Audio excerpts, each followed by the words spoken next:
तुर्की ने वो कर दिखाया जो शायद किसी ने सोचा भी ना था। जी हाँ बिल्कुल, तुर्की ने अपने जदीद तरीन बगैर पायलट लड़ाका तैयारे से F-16 को गिरा लिया। जी हाँ बिल्कुल, ये वाकई सच्ची बात है। ये हुआ सब कैसे? आमिर रज़ा मेरे साथ मौजूद है, उनसे बात करते हैं।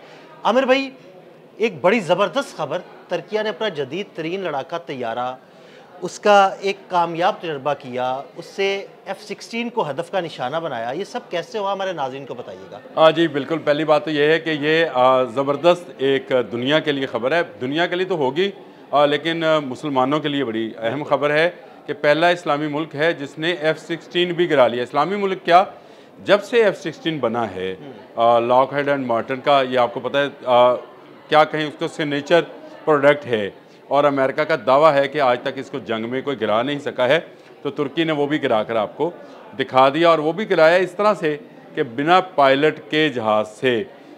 ये ज़बरदस्त कारनामा जो है, इसकी खुशियाँ मनाई जा रही हैं। और मैं आपको बता दूँ, किंजल इमा जहाज़ है जो बिना पायलट के तैयार किया है, और हकतार एक कंपनी है उनकी जो कि ड्रोन्स बनाने की माहिर है। उसका हम भी ड्रोन इस्तेमाल करते हैं, पाकिस्तान भी उसका ड्रोन इस्तेमाल करता है। जंगी ड्रोन बनाते हैं, सर्विलेंस ड्रोन बनाते हैं। बल्कि ये वही ड्रोन है जो जंगे मई में भारत को भी शिकस्त दे चुके हैं, जो दिल्ली और गुजरात में उड़ा था, और उसके बाद बायकॉट तुर्की के नारे लगे थे। उसी ने ये किंजल इमा नाम का जहाज़ जो है बनाया है, और इसकी खासियत ये है कि ये मुकम्मल तौर पर एक जंगी जहाज़ है, यानी इसको जंग में इस्तेमाल किया जा सकता है। और इस पर एयर टू एयर जो है मिसाइल जो है वो भी नस्ब है। गोकदान मिसाइल का नाम है जो इस पर नस्ब है, और ये इस मिसाइल से ही पहले F-16 को लॉक किया गया और फिर फायर किया गया, और फायर करने के बाद F-16 को गिरा लिया गया। ये धमाका खेज़ खबर है, मैं ये समझता हूँ कि ये बड़ी कामयाबी है। और जो इस जहाज़ के इस गोकदान के बनाने वाले, इस मिसाइल के बनाने वाले कंपनी है, बाइकर्स उसका नाम है, उसके जो चीफ़ हैं, चेयरमैन अगर आप कहें तो मैं उसका नाम उनका पढ़ देता हूँ। ये टेक्नोलॉजिस्ट भी हैं, सल्जूक नाम है इनका, सल्जूक बैरकदार। और ये सल्जूक बैरकदार जो हैं इन्होंने इसका बताया भी कि किस तरह से हमारे जहाज़ ने, यानी इनके जहाज़ ने लॉक किया 30 मील के फासले से F-16 को, यानी तकरीबन 50 किलोमीटर। जी 50 किलोमीटर के फासले पर लॉक किया, और उसके बाद फायर किया, और उसके नतीजे में F-16 गिर गया। ये जो कि वर्चुअल एक स्क्रीन के ऊपर किया गया तजर्बा था, लेकिन ये उसी तरह से तजर्बा है जिस तरह से हम कहते हैं एटमी कूल्ड ब्लास्ट कहते हैं, कि हम कंप्यूटर में किया जाता है और फिज़िकली नहीं होता है। ये फिज़िकली नहीं था, लेकिन इसमें जितनी F-16 की खासियतें हैं, यानी जिस तरह के उस पर मिसाइल नस्ब हैं, रडार्स नस्ब हैं, जिस तरह के उसके ऊपर स्टेल्थ टेक्नोलॉजी उसमें इस्तेमाल की जाती है, वो तमाम की तमाम वर्चुअली दी गई, और उसका मुकाबला कराया गया इस जहाज़ के साथ। अमेरिका भी ये चंबे में है कि F-16 जिसको वो अपना वो समझता है कि नाकाबिल तस्खीर जहाज़ है, उसको एक ऐसा जहाज़ जो कि अनमैन्ड था, और इस पर जो बाइकर्स का ही रडार है मोरद, उसको मोरद ने लॉक किया F-16 को। तो ये अमेरिका की टेक्नोलॉजी का एक, मैं समझता हूँ, नाकामी का है। आमिर भाई, इसको हम ये समझ सकते हैं कि वर्चुअली जितनी सलाहियतें हैं F-16 की, उसको इस्तेमाल किया F-16 ने, और वर्चुअली जितनी सलाहियतें इस अनमैन्ड व्हीकल की हैं, इसकी वर्चुअली उन सलाहियतों का इजहार किया गया, पूरा इस्तेमाल किया गया, और उनका इस्तेमाल करते हुए F-16 को गिराया गया। देखिए, सबसे पहली बात तो यह है कि तुर्की आपको भी पता है नेटो का रुकन है, और ये F-16 इस्तेमाल करता है। ये जहाज़ जब उड़ाया गया था किंजल इमा, इसके साथ भी अमेरिकन जहाज़ से F-5 उनको उड़ाया गया था, जो इसकी जो इसको तजर्बाती तौर पर जो फ़ज़ा में ले जाया गया, और तजर्बाती तौर पर ही इससे एयर टू एयर मिसाइल जो है वो फायर किया गया था, और उसने अपने हदफ को निशाना बनाया था। लेकिन ये फ़िज़िकल था, ये तजर्बा जो था ये फ़िज़िकल था। इसके बाद इन्होंने सोचा कि क्यों ना इसका मुकाबला F-16 के साथ किया जाए।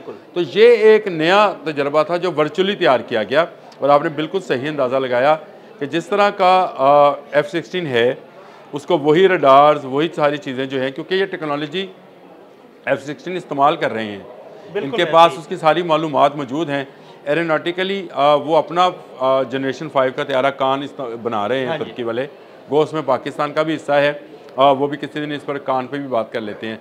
लेकिन अभी तो ये कंज़ुल इल्म की बात करते हैं कि ये एक नया थ्रेड मैं समझता हूँ इसराइल के लिए भी है और अमेरिका के लिए भी है, क्योंकि आपको पता है कि इसराइल भी जो सबसे बेहतरीन जहाज़ इस्तेमाल करता है वो F-16 इस्तेमाल करता है। तो F-16 को एक मुस्लिम कंट्री के ऐसे अनमैन्ड फाइटर प्लेन के ज़रिए निशाना बनाना ये बड़ी कामयाबी है। और मैंने आपको बताया कि उसमें जो रडार है मोहरत, उसने बिल्कुल सही ना सिर्फ निशानदही की बल्कि लॉक भी कर लिया। लॉक करने का मतलब यह है कि आपने अपने हदफ को, अब अगर मिसाइल छोड़ा तो वो गिरा कहीं जाने वाला गिरेगा, और इन्होंने वर्चुअली जो है वो मिसाइल छोड़ भी दिया, छोड़ा और F-16 उससे अपना दिफा नहीं कर पाया। 50 किलोमीटर जिसको आपने बताया, मैं इसको 30 मील के फासले से कहता हूँ, एक ही फासला। ये अभी बिल्कुल ऐसे ही है कि जैसे आप ये समझें कि चांद पर कदम रखना था। नील आर्मस्ट्रॉन्ग ने कहा था गोज़ ये छोटा सा कदम है लेकिन इंसानियत के लिए बहुत बड़ा कदम है। तुर्की तमाम ममालिक से बाजी ले गया है एयर टू एयर मिसाइल का इस्तेमाल करके। गो इसकी रेंज अभी जो गोरखदान है, जो इसका मिसाइल है एयर टू एयर का, उसकी रेंज अभी कम है, लेकिन रेंज बढ़ते हुए क्या पता चलता है जब टेक्नोलॉजी आपके पास आ जाती है तो आप क्या PL-15 क्या, तो PL-17 क्या और PL-21 क्या, फिर आप 450, 500, 550 की फासले तक जा सकते हैं। यही हाल है कि ये बाइकर ने जो गोरखदान बनाया है मिसाइल एयर टू एयर, इसकी रेंज बढ़ाने में उनको कितना वक्त लगेगा। दूसरा कंज़ुल इल्म की ख़ास बात यह है कि ये मल्टी रोल तैयारा है, यानी ये हर जगह पर उतारा जा सकता है, ज़मीन पर भी और अगर आपके पास बहरी बेड़ा है तो उस पर भी, और उससे भी उड़ाया भी जा सकता है और उसको कंट्रोल भी किया जा सकता है।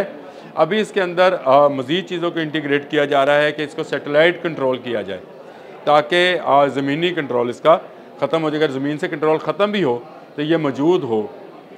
ये मुकम्मल तौर पर एक ऐसा जहाज़ फाइटर प्लेन है जिस पर आप एयर टू एयर मिसाइल भी रख सकते हैं, जिस पर आप बम्स भी जो है नस्ब किया जाए, और ये करके दिखाया है उन्होंने।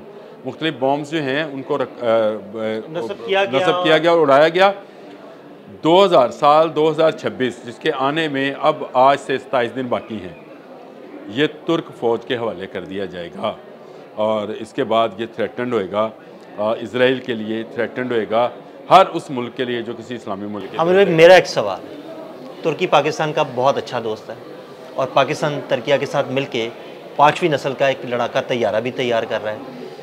क्या मुस्तकबिल में ये तैयारा भी पाकिस्तान आ सकता है? देखिए, पहली बात तो यह है कि पाकिस्तान और तुर्की जो हैं दिफाई टेक्नोलॉजी के अंदर, आपको पता है कि पाकिस्तान की जो नेवल शिप्स हैं, जो वॉर शिप्स हैं, वो तुर्की में तैयार हो रही हैं और आप मुझसे ज़्यादा बेहतर जानते हैं और आपने देखी हुई है, मैं इसलिए आपका हवाला इसलिए दे रहा हूँ कि वहाँ तैयार होती है। फिर अब पाकिस्तान कान में मदद फराहम कर रहा है एरोनेटिकली। फिर उसके बाद मैंने शुरू में इस व्लॉग के शुरू में कहा था कि जंग मई में हमने उनके ड्रोन्स इस्तेमाल किए थे। तो इसका मतलब है कि टेक्नोलॉजी जो है ये हमारे पास तुर्की की, हम तुर्की की टेक्नोलॉजी इस्तेमाल करते हैं, तुर्की हमारी टेक्नोलॉजी इस्तेमाल करता है। ऐसा नहीं है क्योंकि हम तो भाई अपना JF-17 थंडर बना के ब्लॉक 3 उसको फ़रोख्त भी कर चुके हैं। तो तुर्की से ये नहीं कि हम पीछे हैं, बल्कि तुर्की को कान के लिए 5th जनरेशन पे जाने के लिए भी पाकिस्तान की ही ज़रूरत महसूस हुई। तो मैं ये समझता हूँ कि ये मुस्तकबिल में अगर उनके अतार कंपनी के ड्रोन्स हम इस्तेमाल कर रहे हैं तो वाई नॉट कंज़ुल इल्म हम इस्तेमाल करेंगे, और क्यों नहीं करेंगे। हमने जंगे मई में एक इजरायली अनमैन्ड फाइटर प्लेन गिराया है। बिल्कुल गिराया है। अब आप समझ जाएं इस बात को कि हमें भी ऐसे फाइटर प्लेन्स की ज़रूरत है, और तुर्की हमारा ब्रदर मुल्क है और उस मुल्क के साथ हम दिफाई टेक्नोलॉजी में पहले भी तावन करते रहे हैं, मज़ीद भी तावन करेंगे। जी बिल्कुल, बहुत शुक्रिया आमिर रज़ा जी। बिल्कुल, आमिर रज़ा ने बड़ी तफसील के साथ आपको इस जहाज़ की तफसीलात के बारे में बताया और ये भी बताया कि किस तरह इस जहाज़ के ज़रिए F-16 को लॉक किया गया और गिराया गया। अदील अहमद और आमिर रज़ा को इजाज़त दीजिएगा। अल्लाह हाफ़िज़।